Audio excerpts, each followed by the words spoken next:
Okay, good evening, everybody. My name is Danny Wells, and I am an independent consultant with Adhd International and a regional vice president, soon to be national vice president. I've just decided I'm just going to start saying that all the time now, because if I keep saying it enough, at some point I'm going to actually believe it. So I am about to be a national vice president, and you guys are all about to be district managers, area managers, regional vice presidents, and national vice presidents.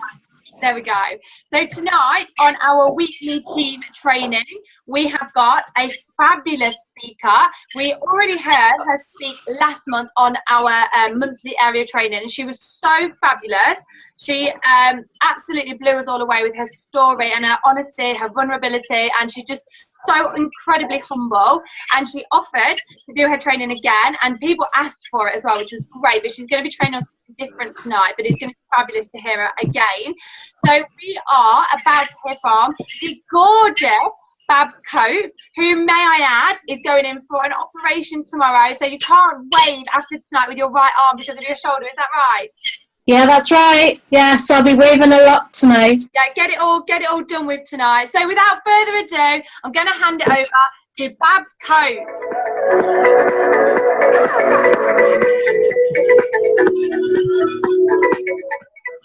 Good evening, everybody. Good evening. Now, as you might know, that I've offered to talk to you about mindfulness meditation. Now, the reason why I did offer to do this is because I've been doing, as part of my recovery recently, a lot of webinars and self-help programs online.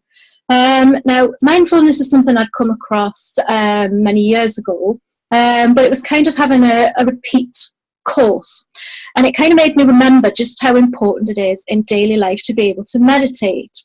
Now, if you're one of the people out there on the call who is thinking to themselves, well, I don't have time to meditate, that's the case for you, then more than anybody else, you need to meditate. It's as simple as that. And it can be sometimes hard to hear that and hard to understand. We live in busy lives. We've all got very busy things going on. Some of us are, busy with Adhd, busy with daily lives, family life, work life. And you think, well, how am I going to spend any time meditating? I can't find an extra 5 to 20 minutes meditating. If that is your automatic response, then my advice to you is you are probably the person on the call who absolutely needs to do that, because meditation and mindfulness can help.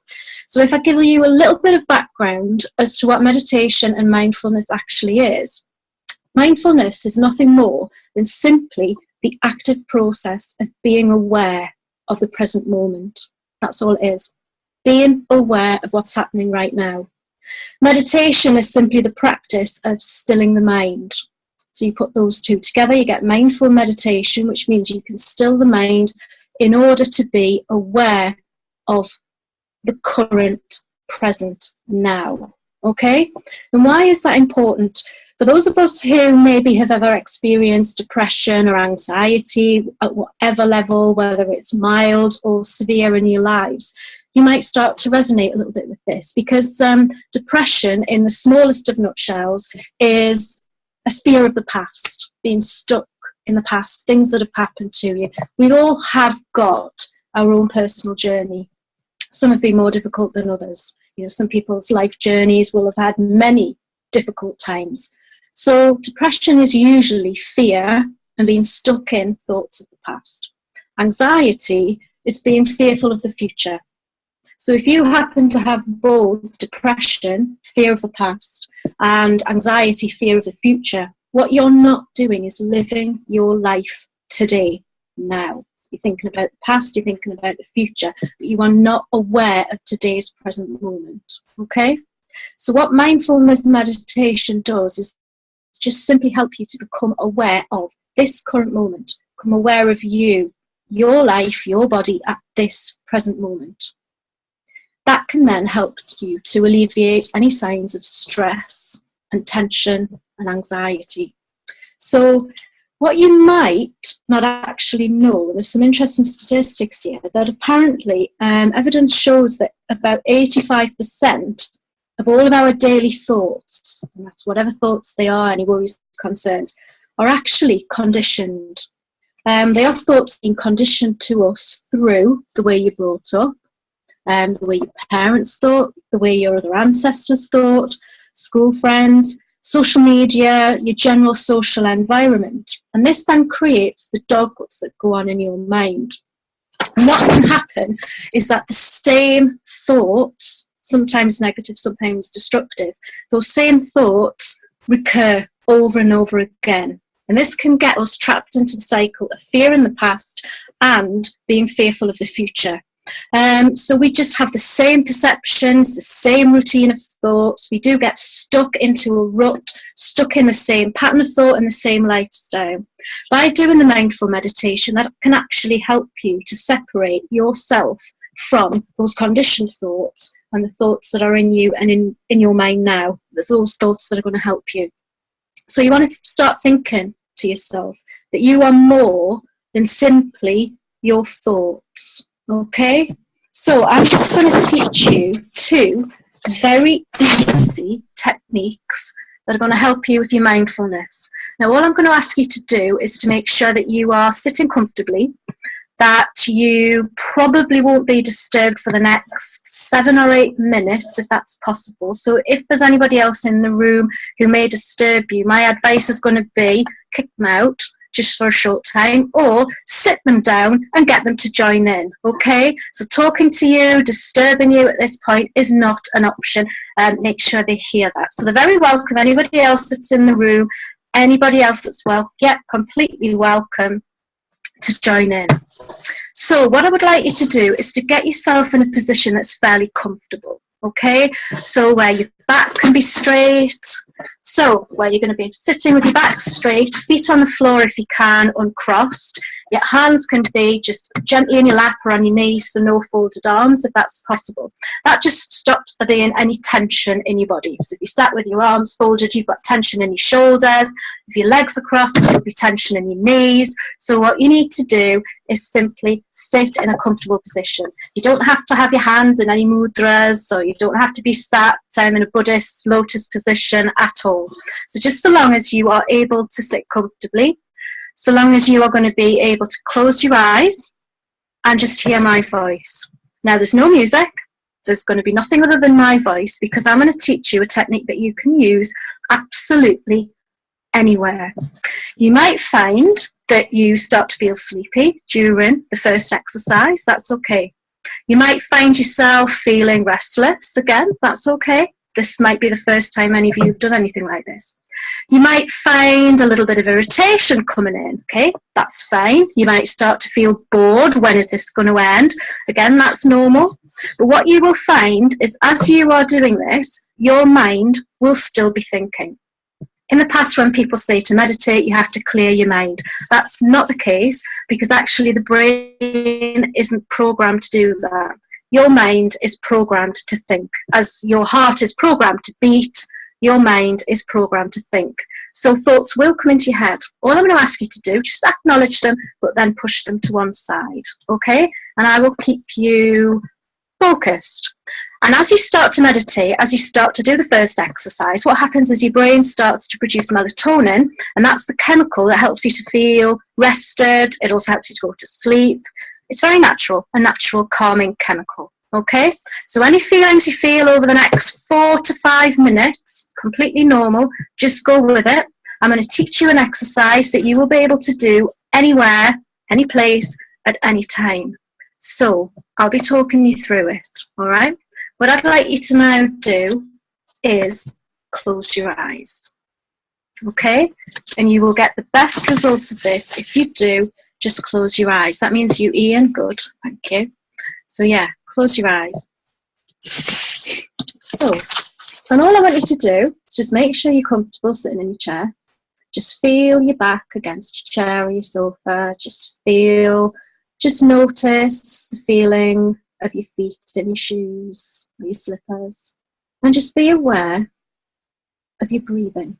And that's all we're going to do over the next 4 minutes, is just focus on your breathing. I want you to just breathe normally, no deep breaths, just breathe normally.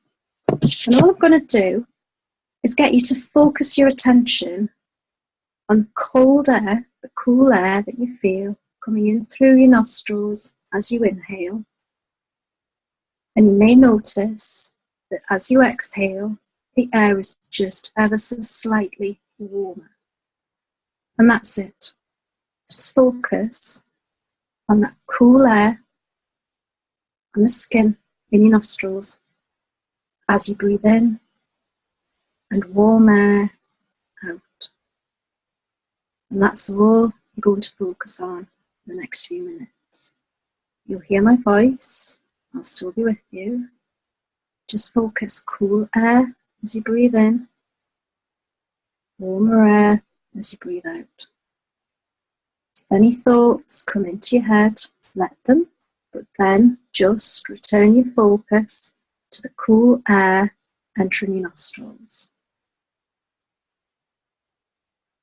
Cool air as you breathe in, warm air as you breathe out. Any sensations that happen in your body, that's all okay. Acknowledge, but then bring your point of focus back to that cool air, just passing through your nostrils, the skin in your nostrils, that cool air in, warm air out. Notice any feelings or sensations, just embrace them. Acknowledge any thoughts, but bring your focus straight back to that cool air in and warm air out.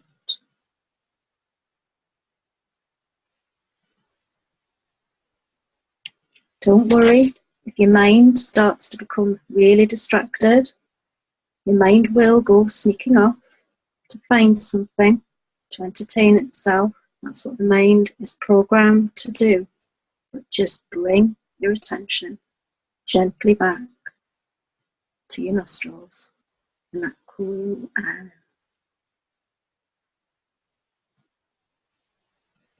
Just keep that focus on that one act of breathing in and out.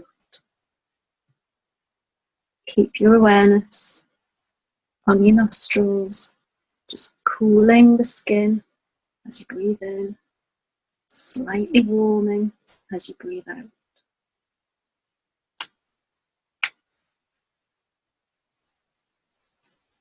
Notice any feelings, any sensations, that's okay. Any distractions, it's okay.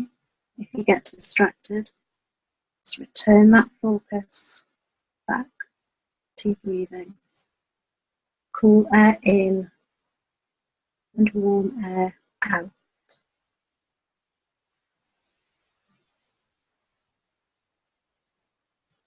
Cool air in and warm air out. Keep the awareness of the air cooling as you breathe in. It's okay to feel restless. Just bring that focus back. Cool air as you breathe in, warm air as you breathe out.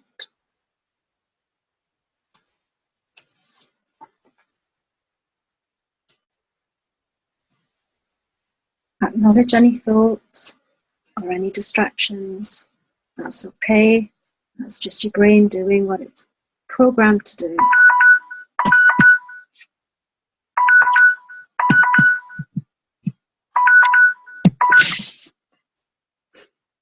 Okay, so when you're ready, just simply open your eyes. Just take some deep breaths. If you feel a little bit sleepy, that's okay. It's just that you got yourself into a deep state of rest. My advice is going to be that you drink plenty of water for the rest of the evening. If you're feeling a little bit groggy, I want you to just think about massaging your fingers. Just wriggle your toes, wriggle your shoulders. And what I'm going to say is that that's it. And if I was to say to you that that was almost 5 minutes, would that surprise you? Does that feel longer or less time than you would expect? It was just over 5 minutes, and you heard I'd set an alarm, and that is it in a nutshell. 5 minutes of time just out of your life, just focusing on breathing, and that's all it is.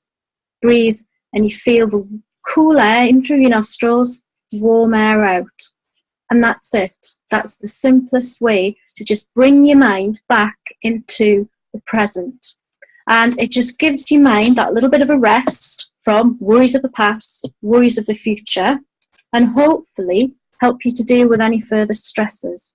Now, you may well feel that you feel a little bit of tension that's released out of your body, and that's good. So plenty of water, everybody, tonight, because you have had that deep state of rest. Lots of water.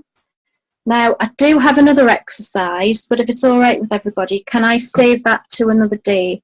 Because I am needing to get prepared for an operation tomorrow. So I hope you all found that useful. I'd like to hear from you just to see if anybody's managed to do this in their daily life. It doesn't even have to be 5 minutes. It can be just 2. Set yourself a little alarm so that you don't fall asleep, because that's not the purpose. Okay? Fab. All right. I think some people just want to share some bits. Ian, did you want to go first? I was in the front room and Danny says, I need a friend. I was like, well, first off, I'm your husband. So, husband then friend. Yeah, but Bab said you could get a friend if you want. So I didn't have a clue what I was coming to, but that's the first time I've ever done anything like that. And for me, my brain's quite active anyway. I'm always thinking, and I'm always, where I'm singing or, something's always going off. And for that 5 minutes, I didn't have a single thought in my head. It was just listening to your voice. And then a couple of minutes, I couldn't even hear your voice. And if I'd have been lying down, I'd have been asleep. Because that's not the purpose. But for those 5 minutes, I didn't have a thought. My mind wanders quite.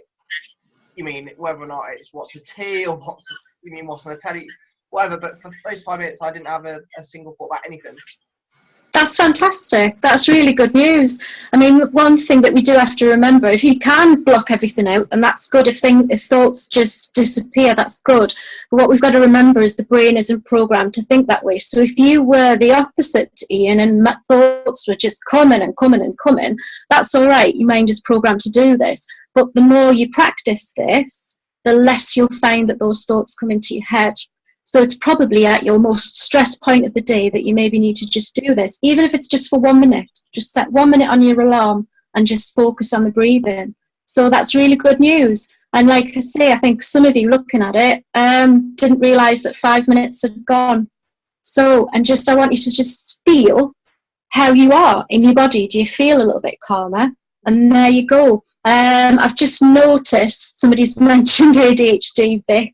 Those of us who work with kids or have children, it's a really good task to do with children. They do really respond to this. Yeah. So. Did anyone else want to share anything about that? Apart from my husband, who's probably a secret meditator. You're a natural, aren't you? Yeah, I've seen some good ones. I see that Phil's loved it as well. Vic's got a husband involved. And Stacey, a lot quicker than you thought. Yeah, there'll be some of you out there who might have thought it dragged. You might have felt irritated and annoyed. And that's just simply something you're not used to. But that is okay. Everybody has their own starting points. So, yeah. Glad you enjoyed it. Ask me a question, Danny. I missed it. Yeah, I said, were you trying to say something about the experience? Did you want to share something? Oh, well, I've just started doing it myself really over the last few weeks when I first started doing it, and I have to have a guided one because I've not managed to do it on my own yet because I've got a bit like Ian, my head's all over the place all the time. But because I actually posted on the district group, I was doing it the other day and I was unsure whether I'd fell asleep. But then all of a sudden, I've got this guy counting, and it's almost a bit like hypnosis meditation. He's counting back up, and all of a sudden I can hear his voice in my head again going, right, 7, 8, you're wide awake. And I just woke up just like that. And I thought I must have been in the zone and not asleep. And it was the weirdest feeling, but just amazing. If anybody doesn't do meditation regularly, do it, because I love it now. And especially at night, going to bed, it really calms the mind and sleep so much better. You need to do meditate after day. I find after I've meditated, I have my best ideas afterwards. I have my most, it's like they just drop into my head. Stacey, were you going to say something? Stacey, did you want to, I thought you were going to say something. Did you want to share about your experience with meditation? I'm going to unmute you. Hang on, I'll unmute you. One sec. There we go. Oh, is your audio on? We can't hear you. She's looking around on a laptop like it's a widescreen. We can't hear you. It's like your audio is not connected. Did anyone else want to share anything while Stacey's looking for her sound? About anything that Babs has shared or anything that you've had experience with mindfulness and meditation? That work now? Yes, it's working. Okay. So, yeah, I've done, me and Sue used to do meditation of an evening, but couldn't really get into it. Maybe I didn't find the right one, but it's something that I feel like I really need to do. And I think we would benefit as a whole family, especially Paul and Thomas, probably Sophia too, would really benefit from doing. We all would. And I think we need to really get onto it and really, like, what's the best one for kids would be great. I just don't know where to start. There's actually a really good set of meditations by, it's called Relax Kids. Now, I came across this several years ago, but for some of you might remember she was on Dragon's Den. If you just Google Relax Kids or go on to Amazon, she does several CDs. There's one that's for wizards. There's another one that's nature meditations. There is superheroes. And what she does is she just does a 5-minute guided meditation with music for children. And it sets them into their imagination. And they are really good. I've used them with classes of children in the past. So it's just a little 5-minute guided meditation that she does, set to music, and they are really good. So it's called Relax Kids. If you just go on Amazon, you'll be able to find it. Thank you. Thanks a lot. Okay. Fabulous. Does anyone else want to add anything? Okay. Right. Okay. Well, that was incredible, Babs. Was there anything you wanted to add before we wrap up? Just a reminder, this is something you can do at any time, even if it's just for 1 minute, for 2 minutes. Set an alarm. There are loads of guided meditations on YouTube. Jane's mentioned some. They can be very, very useful. Although you are being guided by somebody rather than your own practice. So I think you need to maybe do a bit of both, of the guided meditation and what's known as the mindful meditation, which is where you're in control. You're just focusing on your breathing. You are forgetting any other thoughts, because of course guided meditation is putting thoughts into your mind. So it's a different type of meditation. So try both is my advice. Okay, and I am going to sign off now. So I'm going to wave with my right arm because I'll not be able to do this tomorrow. Thanks, Babs.